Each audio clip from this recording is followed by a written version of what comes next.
আসসালামু আলাইকুম। বিক্রি হয়ে গেল আমাদের কাছে থাকা ইয়ামাহা এফজেডএস ভার্সন 3 ডিলাক্স বাইকটি। এটা কিন্তু কন্ডিশন একবারে নতুন ছিল। কি নতুন ছিল না? জি, জি, নতুন ছিল। এটা ২ বছর নাম্বার করা ফার্স্ট মালিকের। উনি একজন স্যার মানুষ, প্রফেসর। তো উনার কাছে বিক্রি করে দিলাম বাইকটা। বাইকটা কিন্তু একবারে সাশ্রয়ী মূল্য হইছে। তো কি সাশ্রয় হইছে? অনেক সাশ্রয় হয়েছে। আচ্ছা আলহামদুলিল্লাহ। ঠিক আছে।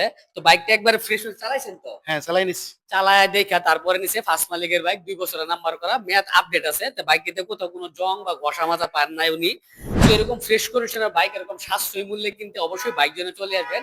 বাইকটার দামটা কিন্তু হাইট রাখা হলো কারণ এটা স্যারের জন্য যে উনি চাইছে আর কি দামটা একটু হাইট থাকুক কিন্তু সাশ্রয়ী মূল্যে কিন্তু এটা ওনার কথা দিয়ে বুঝতে পারতেছেন। তো বাইকটা কিন্তু চলছে ১৬,০০০ কিলোমিটার এবং কি ইঞ্জিনটা আনটাচ ছিল ফার্স্ট মালিকের বাইক ছিল। বাইকটা ২৩-এর মডেল ২৩-এর লাস্টে কিনা ছিল। এছাড়াও কিন্তু আমাদের কাছে আরো অধিক বাইক আছে। আমাদের যে সবগুলা কালেকশন দেখলেন বা ব্যবহার আপনি কিরকম?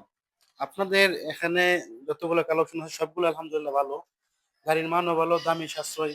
আর আপনাদের সবচেয়ে বড় কথা হলো ব্যবহার ভালো। তো ঠিক আছে। আপনি তো অনেকদিন আগে আসছেন একটা বাইক বিক্রি করতে ওনার কাছে একটা বাইক আমরা কিনা রাখছি আবার পালসার ডাবল ডিস্ক এবিএস। তো যারা লাগে নাম্বার করে এই বাইকটাও নিতে পারবেন আমাদের কাছ থেকে। আসসালামু আলাইকুম।